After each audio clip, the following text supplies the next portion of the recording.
백화점의 반짝이는 장식들은 어린 민준이의 눈을 사로잡았습니다. 생일 선물을 사러 왔다는 설렘에 아이의 입가에는 미소가 번졌습니다. 정숙 할머니는 그런 손자의 모습을 바라보며 행복한 미소를 지었습니다. 민준아, 갖고 싶은 거 있으면 뭐든지 말해. 오늘은 민준이가 주인공인 날이니까. 정숙 할머니는 민준이의 손을 꼭 붙잡은 채 백화점으로 발걸음을 옮겼습니다. 화려한 간판이 빛나는 백화점 입구에 서서 지선은 잠시 생각에 잠겼습니다.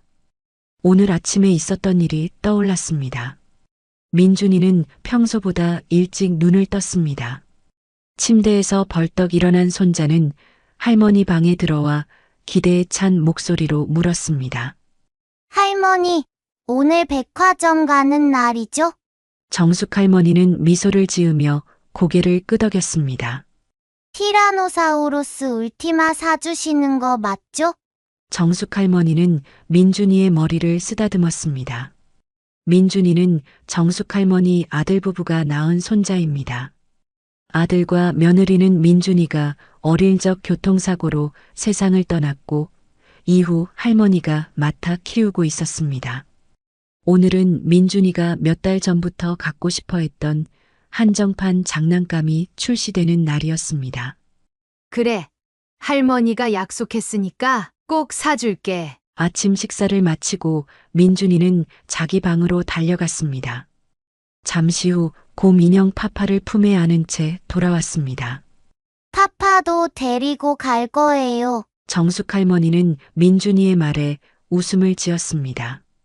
그렇게 정숙 할머니는 민준이와 함께 백화점 안으로 발걸음을 옮겼습니다. 백화점 내부는 주말 행사로 인해 평소보다 더 많은 사람들로 붐볐습니다. 형형색색의 조명과 화려한 매장 디스플레이, 쇼핑을 즐기는 사람들의 웅성거림이 공간을 가득 채웠습니다. 할머니는 민준이의 손을 꼭 잡은 채 인파를 헤치며 걸었습니다. 두 사람은 에스컬레이터를 타고 4층으로 올라갔습니다. 장난감 스토어가 가까워질수록 민준이의 발걸음은 더욱 빨라졌습니다. 마침내 도착한 장난감 매장은 아이들과 부모들로 가득했습니다. 민준이가 공룡 장난감을 찾기 위해 주변을 두리번거렸습니다. 정숙 할머니는 가방을 열어 지갑을 찾고 있었습니다. 할머니가 잠시 고개를 들었을 때 민준이의 시선이 한 곳으로 향해 있었습니다. 아이의 눈이 무언가를 발견하고 반짝였습니다. 통로 끝에 있는 특별 전시 코너에서 한 남자가 커다란 공룡 피규어를 들고 서 있었습니다. 그것은 분명 민준이가 그토록 원했던 티라노사우루스 울티마 같았습니다. 그 순간 백화점 내 방송이 흘러나왔습니다. 무슨 내용인지 집중하려는 찰나 할머니의 손에서 민준이의 손이 빠져나가는 느낌을 받았습니다. 할머니는 찾고 있던 지갑을 마저 찾고 고개를 들었습니다. 그런데 눈앞에 민준이가 사라졌습니다. 잠시 당황했지만 곧 마음을 진정시켰습니다. 아마도 기대에 부풀어 먼저 장난감 코너로 달려갔을 것이라 생각했습니다. 아이의 이름을 부르며 장난감 코너로 걸어갔습니다. 주변 진열대 사이사이를 살폈지만 민준이의 모습은 보이지 않았습니다. 민준이가 사고 싶어 했던 장난감 쪽 코너로 서둘러 걸어갔습니다. 그곳에 있을 거라고 생각했습니다. 하지만 민준이는 보이지 않았습니다. 혹시 파란색 티셔츠에 청바지 입은 아이 보셨나요? 할머니는 장난감 코너 직원에게 물었습니다. 하지만 직원은 고개를 저었습니다. 심장이 빠르게 뛰기 시작했습니다. 매장을 한 바퀴 더 돌아보았습니다. 민준이는 그 어디에도 없었습니다. 민준아! 이제 할머니의 목소리에는 명백한 공포가 실렸습니다. 주변의 사람들이 그녀를 힐끔거리며 바라보기 시작했습니다. 그 순간 문득 아침에 본 뉴스가 머릿속을 스쳤습니다. 최근 대형 쇼핑몰에서 발생하고 있는 아동 납치 사건. 머릿속이 하얘졌습니다. 할머니는 아닐 거라고 스스로에게 속삭였지만 가슴은 점점 더 빠르게 뛰었습니다. 할머니는 주변의 쇼핑객들에게 다급하게 물었습니다. 몇몇은 고개를 저었고 대부분은 무관심하게 지나쳤습니다. 백화점의 소음과 사람들의 웅성거림 속에서 할머니의 불안감은 점점 커져갔습니다. 도와주세요. 아이가 없어졌어요. 결국 할머니는 백화점 직원에게 도움을 청하기로 했습니다. 그녀의 손은 떨리고 있었고 심장은 마치 터져나갈 듯이 뛰었습니다. 그녀의 목소리에는 공포가 묻어났습니다. 직원은 잠시 당황한 표정을 보이더니 안내 데스크를 가리켰습니다. 저쪽으로 가면 보안실이 있어요. 그쪽에 말씀하시면 도움받으실 수 있을 거예요. 할머니는 안내받은 대로 보안실로 달려갔습니다. 심장이 목구멍까지 차오르는 느낌이었습니다. 손은 떨리고 숨은 가팠습니다. 그녀의 머릿속에는 민준이의 얼굴만 가득했습니다. 보안실 앞에는 황태식 이름표를 단 젊은 보안 요원이 서 있었습니다. 갓 입사한 듯 긴장한 표정이었습니다.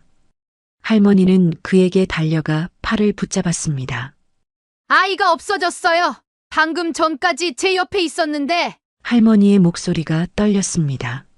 파란색 티셔츠에 청바지를 입고 있었고 곰 인형을 안고 있었어요. 4층 장난감 매장에서 사라졌어요. 황태식 보안 요원은 서류를 꺼내 들었습니다. 할머니 일단 진정하시고 아이의 성함과 나이, 인상착에 다시 한번 말씀해 주세요. 할머니는 떨리는 목소리로 민준이에 관한 정보를 말했습니다.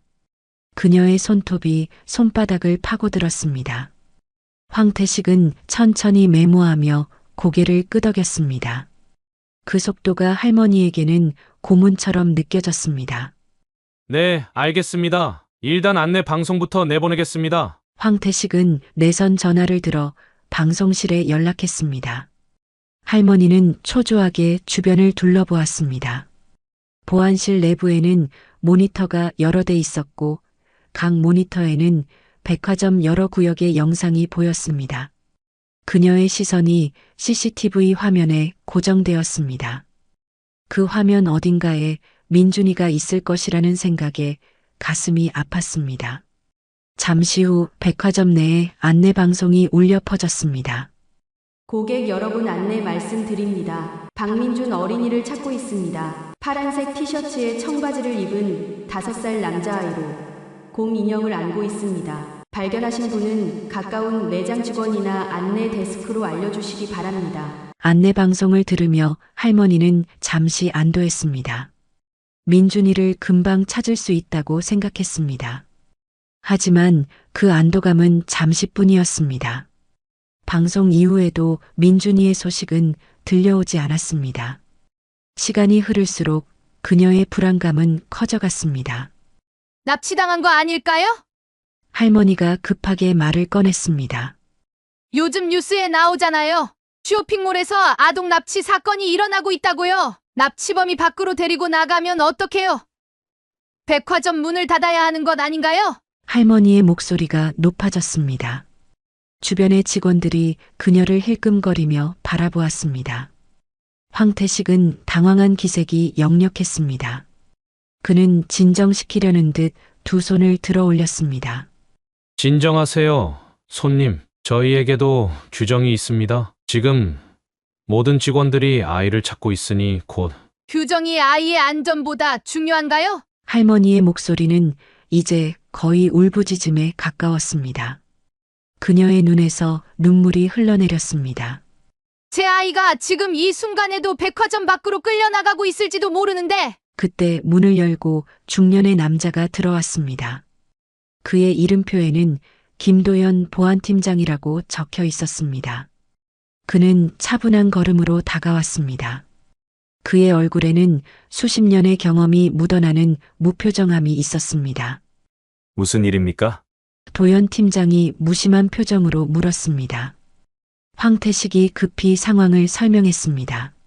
손님의 아들이 실종됐다고 합니다. 방금 안내 방송을 내보냈습니다. 김도연 팀장은 평온한 표정으로 할머니를 바라보았습니다. 그 차분함이 오히려 할머니를 더 초조하게 만들었습니다. 보안실 안의 시계 초침 소리가 귓가에 크게 울렸습니다. 한 초 한 초가 지날 때마다 민준이는 더 멀어져 가는 것만 같았습니다. 안내 방송 외에 다른 조치도 취해야 해요. 도연 팀장은 고개를 끄덕이며 천천히 무전기를 들었습니다. 그 느린 동작이 지선에게는 고문과도 같았습니다. 아이를 잃은 어머니의 공포를 전혀 이해하지 못하는 것 같았습니다. 각 층 담당자들, 파란색 티셔츠에 청바지를 입은 남아를 주의 깊게 찾아주세요. 이름은 박민준, 고민영을 안고 있을 가능성이 높습니다. 그 느긋한 대응에 분노가 치밀어 올랐습니다. 그녀의 손이 떨리기 시작했습니다.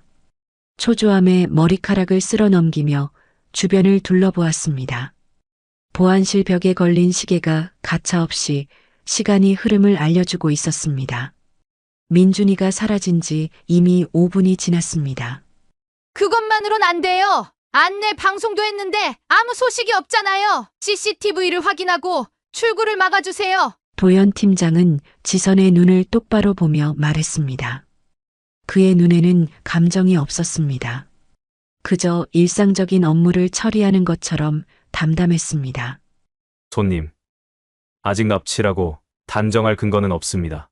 매일 수십 명의 아이가 잠시 헤어졌다가 찾는 경우가 대부분입니다. 저희가 먼저 기본적인 수색을 하고 그때는 이미 늦을 수도 있어요. 제발. 할머니의 목소리가 흔들렸습니다. 도연 팀장의 무심한 표정에 분노와 절망감이 밀려왔습니다. 보안실 문이 다시 열리고 정장 차림의 중년 남성이 들어왔습니다.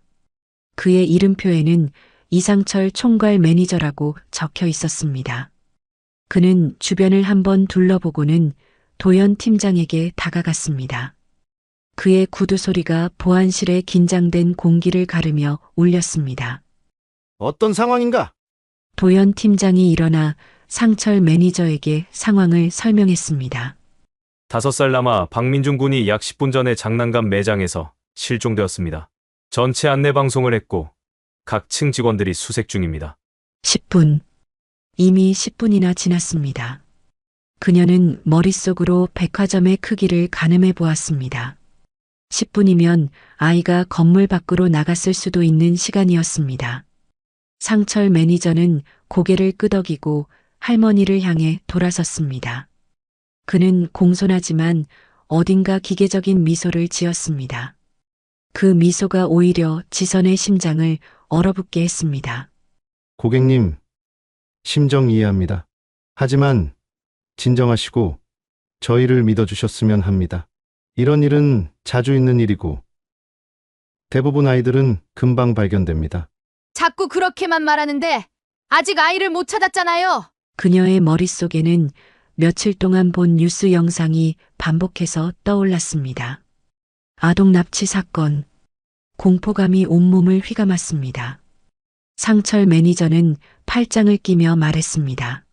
저희 백화점은 아동 실종에 관한 명확한 규정이 있습니다. 만약 15분이 경과해도 변화가 없으면 모든 출입구에 추가 인력을 배치할 겁니다. 걱정하지 마세요. 15분이요? 할머니의 얼굴이 창백해졌습니다. 그녀의 다리가 후들거렸습니다. 15분이면 납치범이 아이를 데리고 나가기에 충분한 시간이에요. 아직 납치라고 단정할 수는 없습니다. 이런 일은 자주 있는 일이고 지금 문을 닫아버리면 백화점 운영의 문제가 제발. 할머니는 흐느끼며 말했습니다. 그녀의 양손이 떨렸습니다. 눈물이 볼을 타고 뚝뚝 떨어졌습니다. 제발 지금 당장 백화점 문을 닫아주세요. 상철 매니저의 표정이 약간 굳어졌습니다. 그의 목소리에 단호함이 묻어났습니다. 죄송합니다만 저희도 절차를 따라야 합니다. 수천 명의 고객이 있는 백화점을 함부로 봉쇄할 수는 없습니다. 할머니는 절망감에 온몸이 떨렸습니다. 주변의 모든 것이 흐릿하게 보였습니다. 그녀의 눈앞에 민준이의 웃는 얼굴이 아른거렸습니다. 그녀의 손이 주먹을 꽉 쥐었다 폈다를 반복했습니다. 상철 매니저가 손목시계를 확인했습니다. 그 고급스러운 시계가 형광등 아래서 반짝였습니다. 5분만 더 기다려 보시죠. 그때까지 아이를 찾지 못하면 모든 출입구 확인과 추가 방송을 즉시 시행하겠습니다. 할머니의 가슴에 분노가 치밀었습니다. 아들을 잃은 후 민준이는 그녀의 전부였습니다. 세상에서 단 하나뿐인 보물, 그녀의 이유이자 삶 그 자체였습니다. 이 사람들에게 민준이는 그저 업무 처리의 대상일 뿐이었습니다. 보안실의 시계는 너무나 천천히 움직이고 있었습니다. 초침 하나하나가 끔찍한 소리를 내며 그녀의 심장을 후벼 파는 것 같았습니다. 밖에서는 여전히 백화점의 흥겨운 음악이 흘러나왔습니다. 사람들은 여전히 쇼핑을 즐기고 있었습니다. 모든 게 너무 평화롭고 일상적이었습니다. 하지만 할머니의 세상은 이미 무너져 내리고 있었습니다. 그녀는 손가락 사이로 흐르는 시간을 붙잡을 수 없다는 절망감에 사로잡혔습니다. 할머니의 머릿속에서는 이제 한 가지 생각만이 맴돌았습니다. 규정, 절차, 기다림. 이런 것들 때문에 민준이를 잃을 수 없으니 그녀가 직접 행동해야 했습니다. 무언가 해야만 했습니다. 지금 당장. 할머니는 갑자기 보안실을 박차고 나갔습니다. 그녀의 머릿속에는 오직 한 가지 생각뿐이었습니다. 백화점 문을 닫아야 했습니다. 지금 당장 모든 출구를 막아야 했습니다. 손님 어디 가십니까? 그 순간 할머니는 이미 복도를 달리고 있었습니다. 사람들 사이를 헤치며 달렸습니다. 한 여성이 그녀와 부딪혀 쇼핑백을 떨어뜨렸지만 멈추지 않았습니다.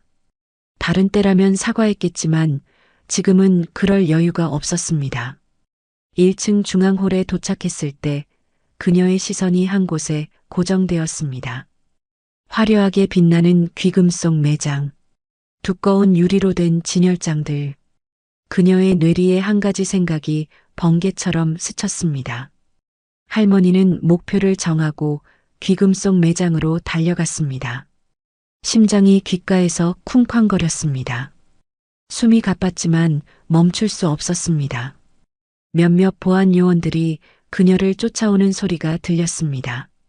귀금속 매장 앞에 도착한 할머니는 잠시 망설임 없이 가장 큰 유리 진열장 앞에 섰습니다. 안에는 값비싼 목걸이와 팔찌들이 진열되어 있었습니다. 그녀는 깊게 숨을 들이쉬었습니다. 마음속으로 민준이를 생각했습니다. 주먹을 꽉 쥐었습니다. 그리고 온 힘을 다해 유리 진열장을 내리쳤습니다. 손바닥이 아팠지만 멈추지 않았습니다. 2번, 3번 연속으로 내리쳤습니다. 점원이 비명을 질렀습니다. 계속되는 타격에 주변 사람들이 몰려들기 시작했습니다.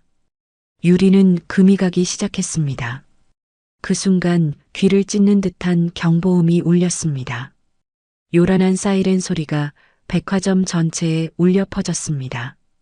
할머니의 손에서 피가 흘렀지만 그녀는 고통을 느끼지 못했습니다. 잠시 후 천장과 벽면의 여러 곳에서 금속성 소리가 들렸습니다. 비상 셔터가 내려오기 시작한 것입니다.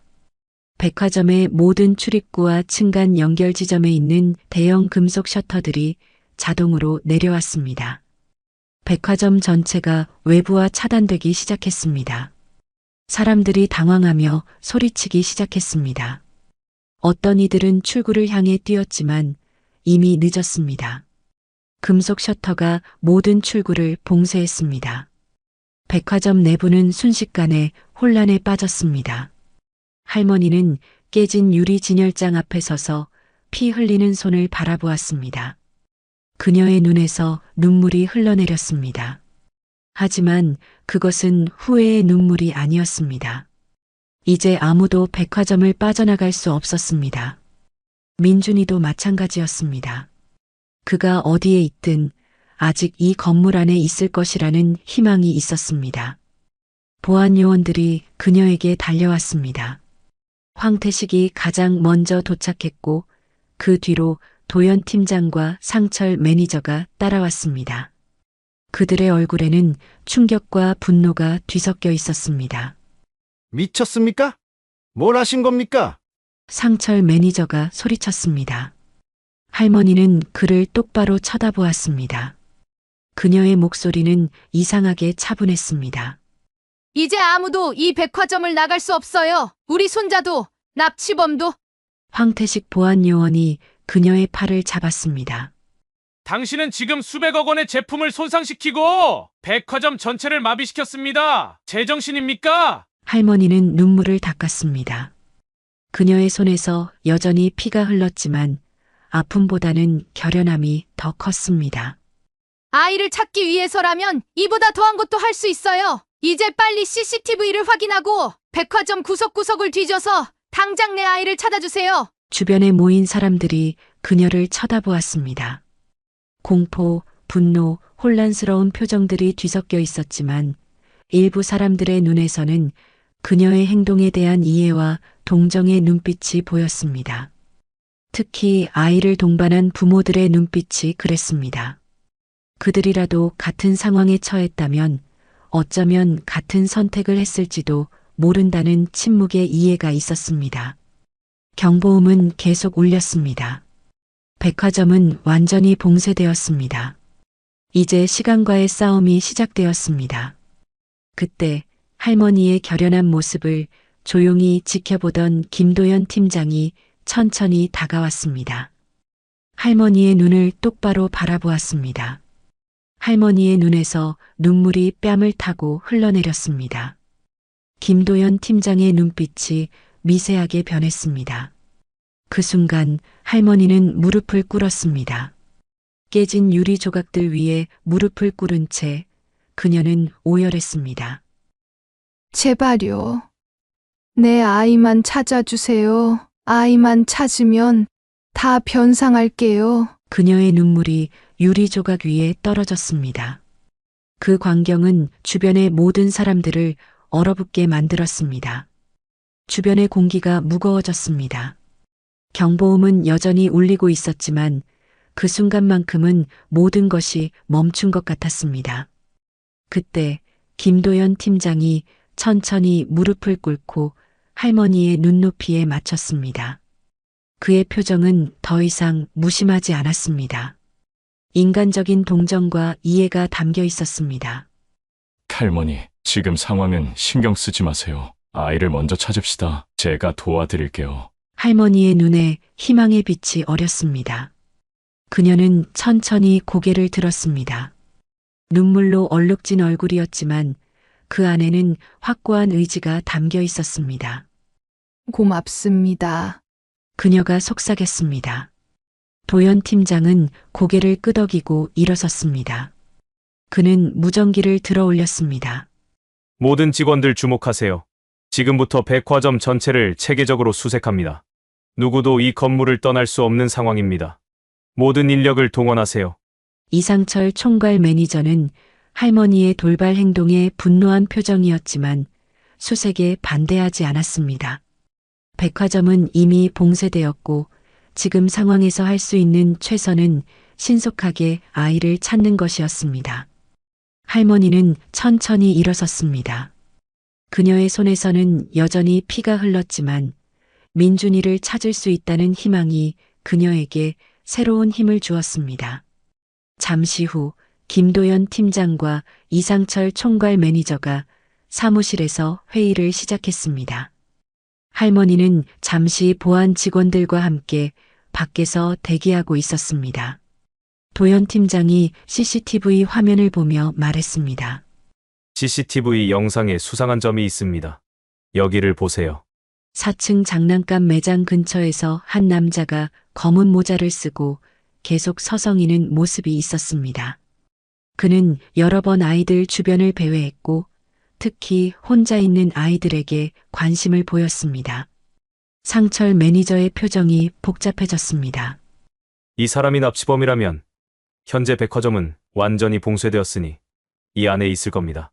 우리가 체계적으로 수색하면 반드시 아이를 찾을 수 있습니다. 상철 매니저는 잠시 생각에 잠겼습니다. 도연 팀장이 계속 말했습니다. 백화점을 구역별로 나눠 모든 직원을 동원해 체계적으로 수색합시다. 창고, 화장실, 직원 전용 공간까지 모두 수색해야 합니다. CCTV 영상도 다시 한번 철저히 분석하고 고객과 직원을 검문 검색해야 합니다. 이상철 총괄 매니저가 고개를 저었습니다. 하지만 고객들이 불평할 거예요. 이미 셔터가 내려가서 혼란스러운데 검문 검색까지 한다면 금방입니다. 빠르게 아이를 찾고 이 문제를 해결해야 해요. 도연 팀장이 단호하게 말했습니다. 우리가 지금 올바른 판단을 하지 않으면 나중에 더 큰 문제가 될 수 있습니다. 만약 정말 납치 사건이라면 우리의 초기 대응 미흡으로 아이에게 무슨 일이 생긴다면 그 책임을 누가 지겠습니까? 그 말에 상철 매니저는 침묵했습니다. 알겠습니다. 당신 계획대로 하세요. 하지만 아이가 납치되지 않았고 할머니가 단순히 백화점을 파손시킨 거라면 모든 책임은 당신이 지세요. 도연 팀장은 고개를 끄덕였습니다. 그리고 그는 재빨리 사무실을 나와 밖에서 대기하고 있던 할머니에게 다가갔습니다. 할머니의 손은 응급처치를 받아 붕대로 감겨 있었습니다. 그녀의 눈에는 여전히 걱정과 두려움이 가득했지만 이제 그 안에 희망의 빛도 함께 있었습니다. 도연 팀장이 정중하게 말했습니다. 지금부터 체계적인 수색을 시작할 겁니다. 할머니는 저와 함께 있으시면 됩니다. 할머니의 눈에 눈물이 고였습니다. 이번에는 감사의 눈물이었습니다. 감사합니다. 도연 팀장은 잠시 그녀의 어깨에 손을 얹었습니다. 그것은 작은 위로의 제스처였지만 할머니에겐 큰 힘이 되었습니다. 믿어주세요. 반드시 찾을 겁니다. 도연 팀장이 말했습니다. 그의 목소리에는 확신이 담겨 있었습니다. 백화점 전체가 수색체제로 전환되었습니다. 경보음은 이제 멈추었지만 비상 셔터는 여전히 내려진 상태였습니다. 고객들은 직원들이 진정시키며 상황을 설명하고 있었습니다.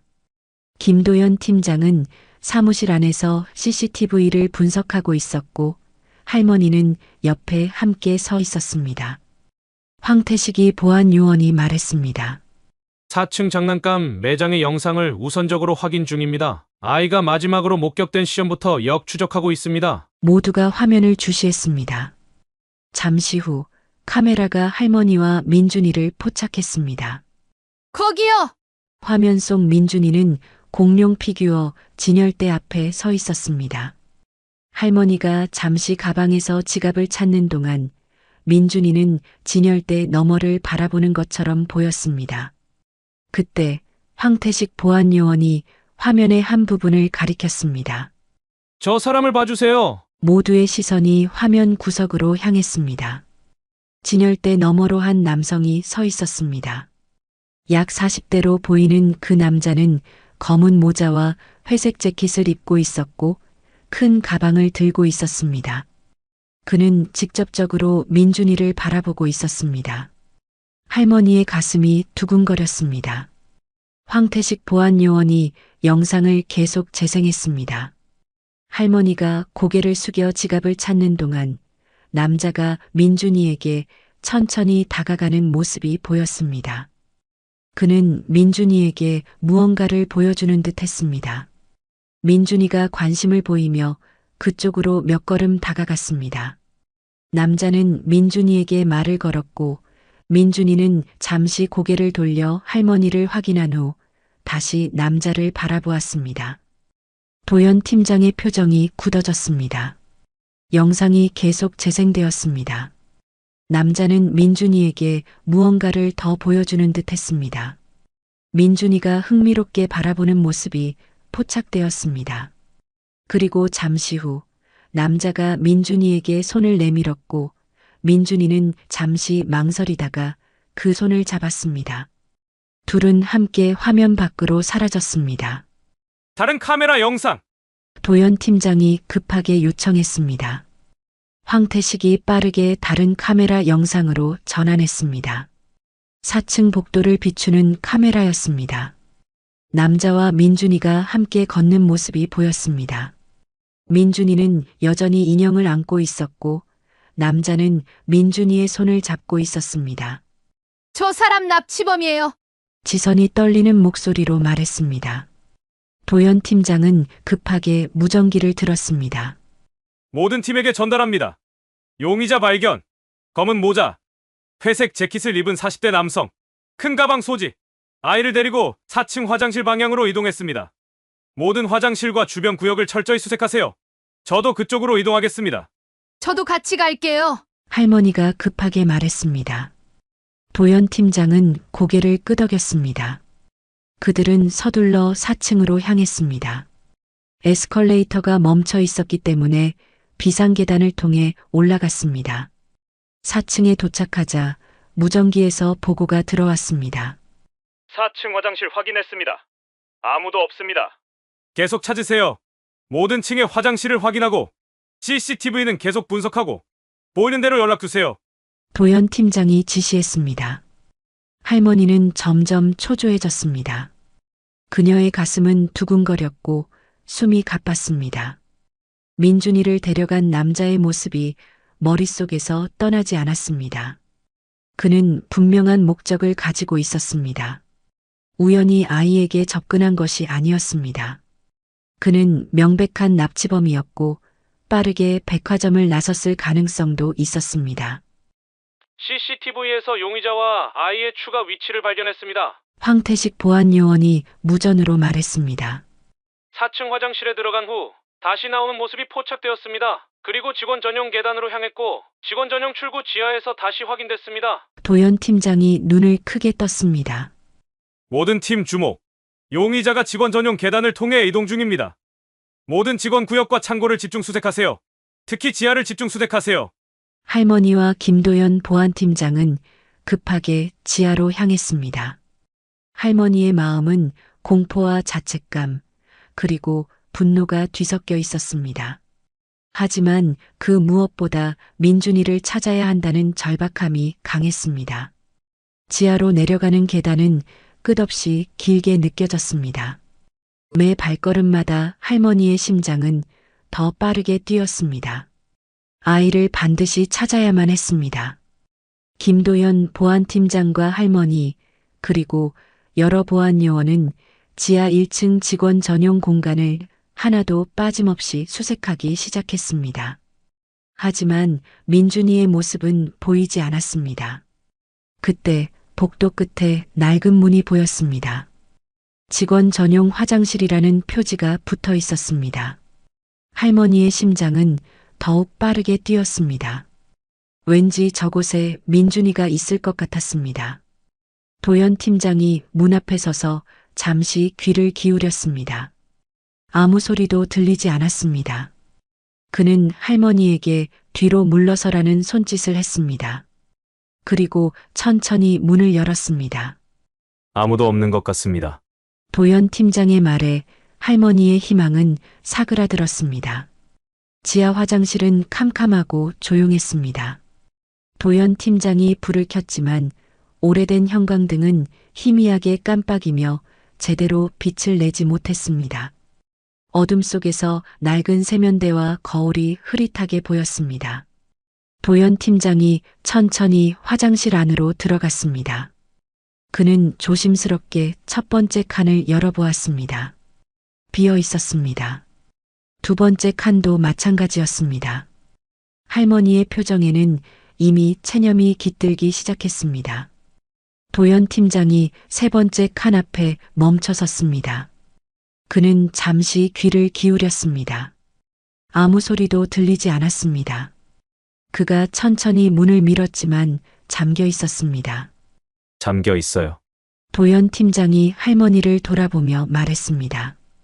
할머니의 심장이 갑자기 빠르게 뛰기 시작했습니다. 민준아, 그녀가 불확실한 목소리로 말했습니다. 민준아, 할머니야, 거기 있니? 하지만 아무 소리도 들리지 않았습니다. 도연 팀장은 문을 두드렸습니다. 여전히 아무 대답이 없었습니다. 그는 무전기를 들어 연락했습니다. 관리팀, 지하 1층 직원 전용 화장실 비상 열쇠 즉시 가지고 와주세요. 그 후 몇 분이 지났지만 할머니에게는 영원처럼 느껴졌습니다. 마침내 한 직원이 열쇠를 들고 도착했습니다. 도연 팀장이 재빨리 열쇠를 받아 문을 열었습니다. 문이 열리자 할머니의 숨이 멎었습니다. 화장실 칸 구석에 작은 형태가 쓰러져 있었습니다. 하지만 그 아이는 민준이와 달랐습니다. 머리가 완전히 밀려 있었고 민준이와 옷도 달랐습니다. 김도연 보안팀장과 할머니는 더 가까이 아이에게 가서 얼굴을 봤습니다. 민준이의 얼굴이 맞았습니다. 얼굴은 분명 민준이었지만 머리카락이 없는 모습과 옷이 박인 충격적인 모습이었습니다. 할머니는 민준이를 끌어안았습니다. 민준아, 내 아가. 민준이는 말을 하지 않았습니다. 그저 눈을 감고 누워 있을 뿐이었습니다. 도연 팀장은 즉시 무전기를 들어 소리쳤습니다. 아이를 찾았습니다. 지하 1층 직원 전용 화장실입니다. 의료팀 즉시 보내주세요. 그리고 아이 납치 사건으로 경찰에 즉시 신고해주세요. 할머니는 민준이의 얼굴을 양손으로 감싸고 눈물 어린 눈으로 바라보았습니다. 민준이는 여전히 말을 하지 못했습니다. 도연 팀장이 자신의 재킷을 벗어 민준이의 어깨에 둘렀습니다. 곧 의료팀이 올 거예요. 아이는 괜찮아 보이니까 걱정 마세요, 할머니. 도연 팀장이 말했습니다. 할머니는 고개를 끄덕였지만 민준이를 놓지 않았습니다. 납치범은요? 할머니는 도연 팀장에게 물었습니다. 다른 팀이 계속 수색 중입니다. 아직 빠져나가지 못했을 겁니다. 반드시 찾을 겁니다. 그렇게 민준이를 되찾은 후 몇 시간의 시간이 흘렀습니다. 백화점은 정상적으로 운영되기 시작했습니다. 민준이는 응급실로 이동해서 치료를 받고 있었고 납치범은 수색 끝에 백화점 안에서 검거됐습니다. 도연 팀장이 그를 발견했을 때 그는 중앙 창고 구석에 숨어 있었습니다. 그는 저항 없이 체포되었지만 한마디 말도 하지 않았습니다. 한편 응급실에서는 할머니가 민준이를 바라보고 있었습니다. 할머니는 지치고 창백해 보였지만 눈에는 안도감이 깃들어 있었습니다. 그때 도연 팀장이 들어왔습니다. 민준이는 어때요? 괜찮아요. 상처는 없어요. 할머니는 떨리는 목소리로 말했습니다. 하지만 정신적인 충격이 커서 아직 말을 잘 못해요.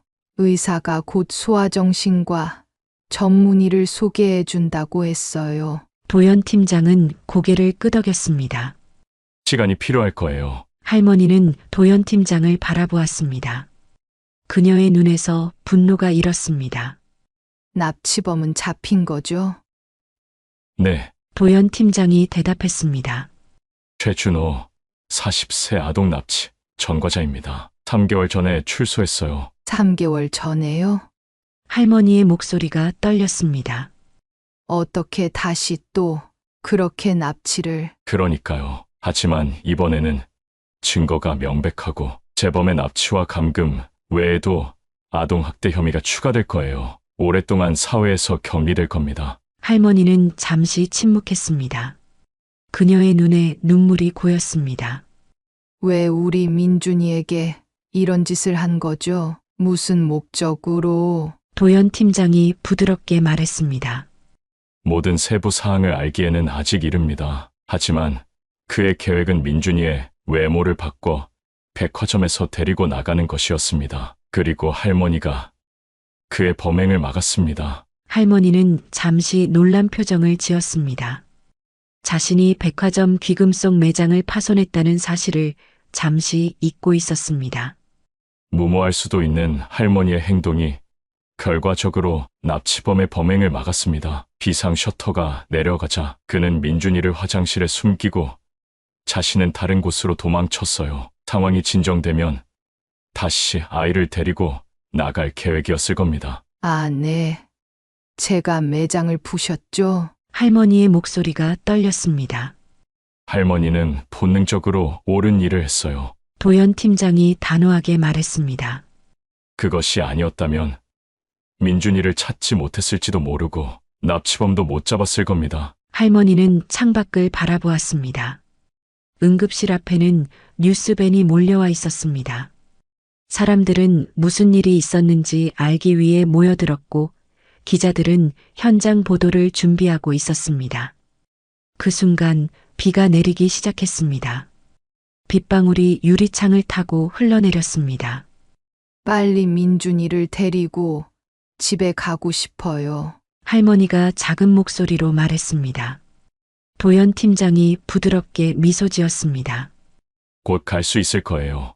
그리고 할머니가 주저하며 말했습니다. 깨진 유리진 10장은 제가 모두 변상할게요. 어떻게 드리면 될까요? 도연 팀장이 가볍게 웃었습니다. 그건 걱정하지 마세요. 백화점 측에서 모든 비용을 부담하겠다고 했습니다. 이번 사건으로 저희 백화점 측에서도 미흡한 대처였다고 판단하고 깊이 반성하고 있습니다. 할머니의 눈에 놀라움이 스쳤습니다. 그녀는 잠시 말을 잇지 못했습니다. 고맙습니다. 할머니가 마침내 말했습니다. 정말 고맙습니다. 도연 팀장은 그저 고개를 끄덕일 뿐이었습니다. 그의 눈에는 이해와 공감이 담겨 있었습니다. 같은 부모로서의 이해, 그리고 한 아이의 안전을 위해 모든 것을 걸었던 한 할머니의 용기에 대한 존경.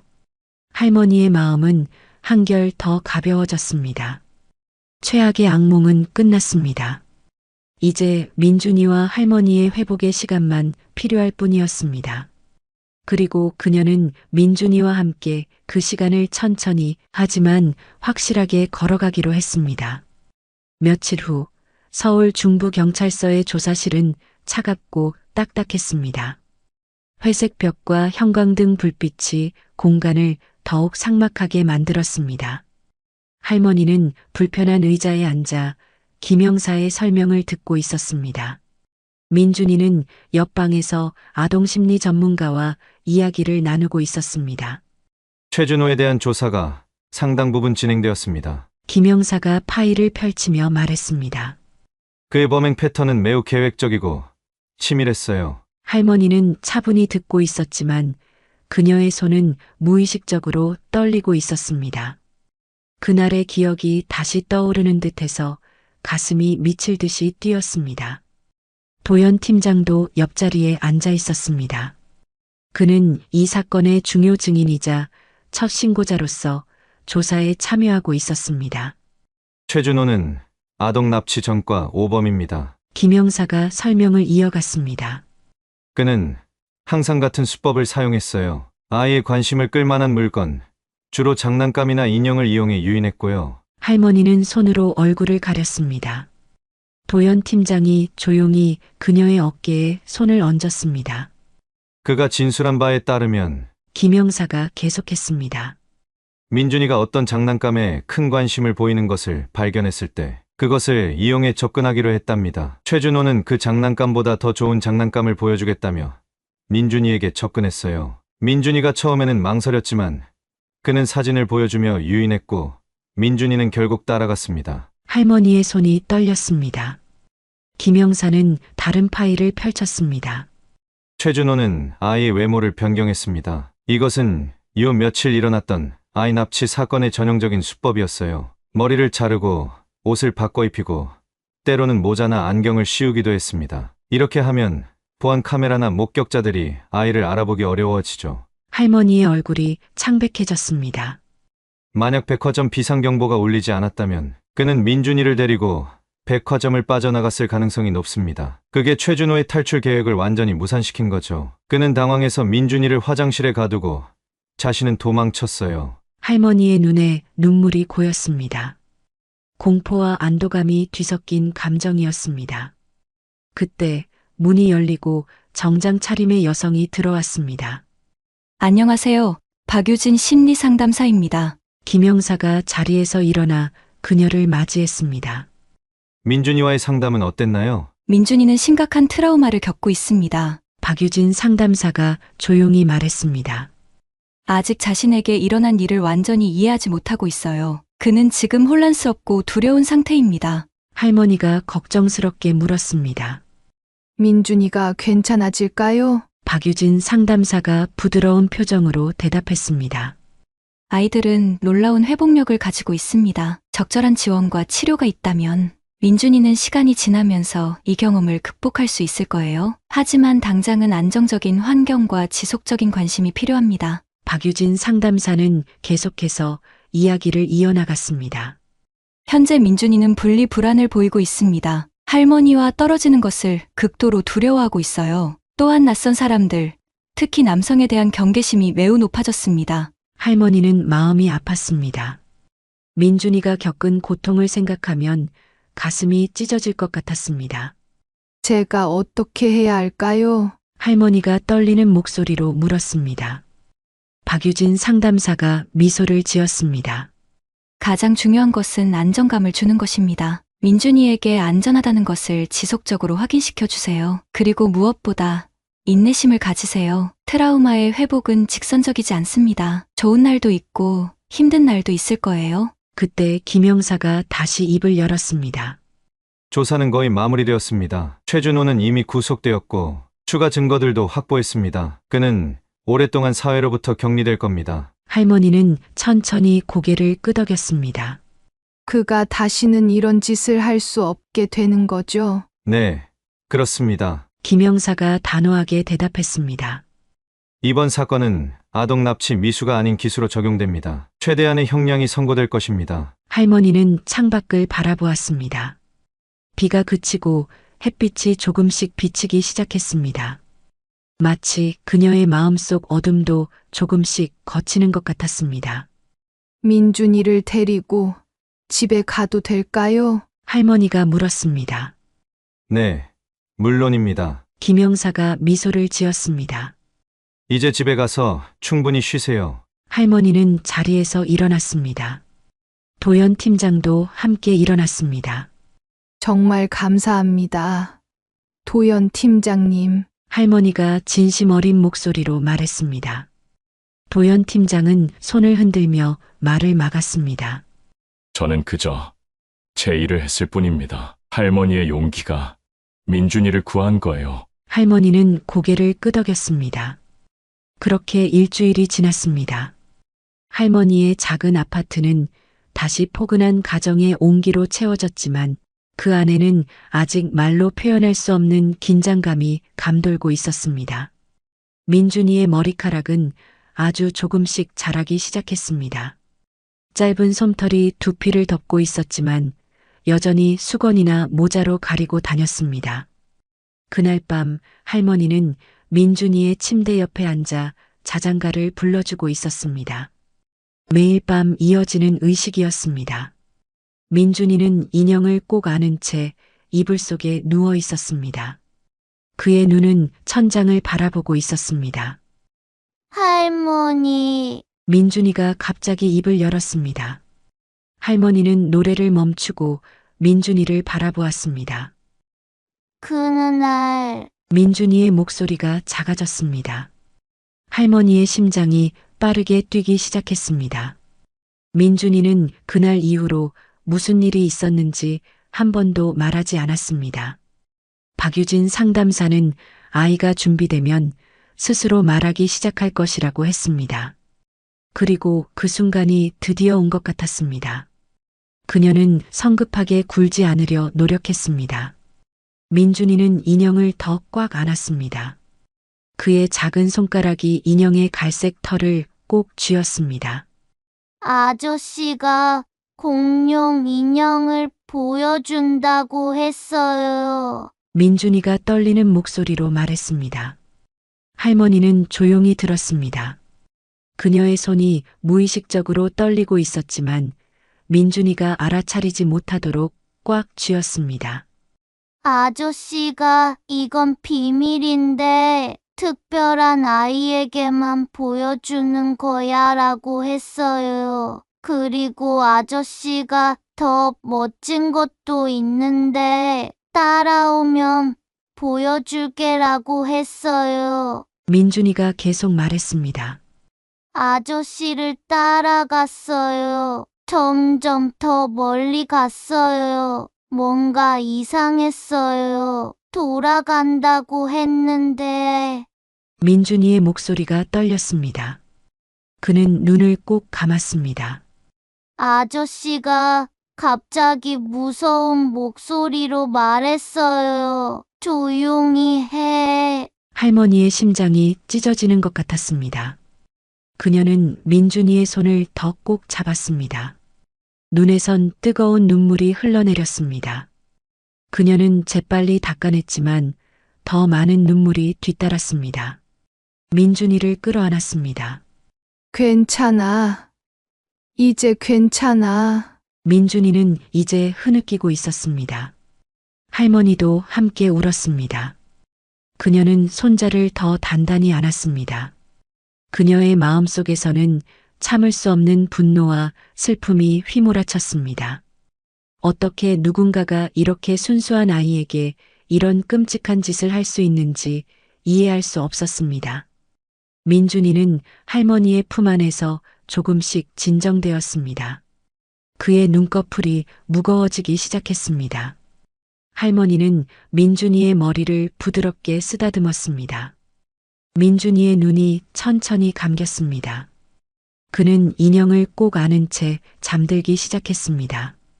할머니는 오랫동안 옆에 있었습니다. 그녀의 마음은 복잡한 감정으로 가득했습니다. 분노, 슬픔, 후회, 그리고 안도감. 하지만 그 모든 감정 위에 결연한 의지가 자리 잡고 있었습니다. 그녀는 민준이가 이 트라우마를 극복할 수 있도록 어떤 희생이라도 감수할 준비가 되어 있었습니다. 침실을 나와 거실로 향하는 지선의 눈에는 결의가 담겨 있었습니다. 그녀는 핸드폰을 들어 박유진 상담사에게 문자를 보냈습니다. 민준이가 오늘 처음으로 이야기했어요. 메시지를 보낸 후 할머니는 소파에 앉아 얼굴을 양손으로 감쌌습니다. 분노의 눈물이 그녀의 뺨을 타고 흘러내렸습니다. 하지만 그녀는 알고 있었습니다. 이제는 미래를 바라볼 시간이라는 것을. 민준이는 살아있고 안전했습니다. 그들은 함께 이 아픔을 이겨낼 것입니다. 천천히 하루하루 한 걸음씩. 며칠 뒤 아침 뉴스의 헤드라인이 화면에 떠올랐습니다. 할머니는 거실 소파에 앉아 텔레비전을 바라보았습니다. 민준이는 아직 자고 있었습니다. 아침 햇살이 창문을 통해 부드럽게 방 안으로 스며들었습니다. 지난달 대형 백화점에서 발생한 아동 납치 사건이 사회적 이슈로 떠오르고 있습니다. 앵커의 목소리가 이어졌습니다. 아이를 찾기 위해 백화점 진열장을 깨뜨린 한 할머니의 행동이 오히려 납치범의 탈출을 막았다는 사실이 알려지면서 공공장소에서의 아동 안전 문제가 크게 부각되고 있습니다. 화면이 전환되어 백화점 전경이 나타났습니다. 그리고 할머니가 찍힌 흐릿한 CCTV 화면 한쪽에 떠올랐습니다. 할머니는 불편한 듯 리모컨을 손에 쥐었지만 채널을 바꾸지는 않았습니다. 할머니는 아이가 백화점에서 사라지자 즉각적인 조치를 요구했고 절박한 상황에서 그녀는 귀금속 진열장을 깨뜨려 비상경보를 울리게 했습니다. 할머니의 CCTV 장면 이후 할머니의 인터뷰 장면이 나왔습니다. 아이를 지키기 위해서라면 어떤 일도 할 수 있어요. 저는 단지 본능적으로 행동했을 뿐입니다. 화면 속 할머니가 말했습니다. 하지만 중요한 것은 개인의 용기가 아닌 시스템의 변화입니다. 우리 아이들을 지키기 위한 제대로 된 시스템이 필요합니다. 저의 돌발 행동이 납치를 막았지만 만약 그렇지 않았다면 저는 아이를 잃었을 수도 있습니다. 화면은 다시 다른 부모들의 인터뷰로 전환되었습니다. 비슷한 경험의 사례들, 백화점, 쇼핑몰 등 대형 시설 아동 실종 관련 매뉴얼에 관한 인터뷰가 나왔습니다. 할머니는 자리에서 일어나 민준이의 방으로 향했습니다. 민준이는 침대에서 일어나 앉아 있었습니다. 그의 머리카락은 예전보다 많이 자랐습니다. 우리 민준이 잘 잤어? 할머니가 부드럽게 물었습니다. 민준이는 슬픈 얼굴로 고개를 끄덕였습니다. 아저씨가 나타났어요. 할머니는 민준이 옆에 앉아 그를 안아주었습니다. 괜찮아. 이제 할머니가 여기 있어. 아무도 너를 데려갈 수 없어. 민준이는 할머니의 품에 안겨 천천히 진정되었습니다. 이제 이것은 그들의 일상이 되었습니다. 밤마다 악몽에서 깨어나는 민준이, 그리고 항상 곁에서 안심시켜주는 할머니. 그렇게 몇 년이 흘렀습니다. 민준이의 머리카락은 충분히 자랐습니다. 그는 이제 학교에 다니기 시작했고, 친구들도 조금씩 사귀기 시작했습니다. 어느 추운 겨울밤, 지선은 민준이에게 책을 읽어주고 있었습니다. 그것은 용감한 기사에 관한 이야기였습니다. 할머니, 민준이가 갑자기 말했습니다. 나 이제 괜찮아. 할머니는 책을 내려놓고 민준이를 바라보았습니다. 응? 나 이제 괜찮아. 민준이가 더 확신에 찬 목소리로 반복했습니다. 더 이상 무섭지 않아. 할머니 눈에 눈물이 고였습니다. 그 간단한 말이 그녀에게는 세상에서 가장 아름다운 말이었습니다. 그녀는 민준이를 꼭 안았습니다. 정말?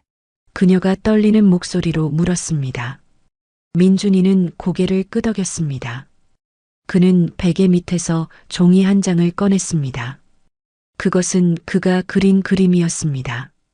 그림 속에는 민준이와 할머니가 손을 잡고 있었고, 할머니는 슈퍼히어로 망토를 입고 있었습니다. 이게 뭐야? 할머니가 미소를 지으며 물었습니다. 선물이에요. 할머니는 제 영웅이에요. 민준이가 진지하게 말했습니다. 할머니가 날 찾아줬으니까. 할머니가 날 구해줬으니까. 할머니는 말을 잇지 못했습니다. 눈물이 그녀의 뺨을 타고 흘러내렸습니다. 그녀는 민준이를 더 꽉 안았습니다. 할머니는 눈물을 닦았습니다. 그리고 민준이의 이마에 키스했습니다. 사랑해. 우리 아가. 그렇게 민준이는 이불 속으로 들어갔습니다. 그의 얼굴에는 오랜만에 평화로운 미소가 떠올랐습니다. 할머니는 잠시 그의 옆에 앉아 있다가 불을 끄고 조용히 방을 나왔습니다. 거실로 나온 할머니는 창밖을 바라보았습니다. 눈이 내리기 시작했습니다. 하얀 눈송이들이 창문에 부딪히며 아름다운 패턴을 만들었습니다. 할머니는 창 밖을 바라보며 미소를 지었습니다. 새로운 시작이었습니다. 민준이와 할머니를 위한 새로운 인생의 시작.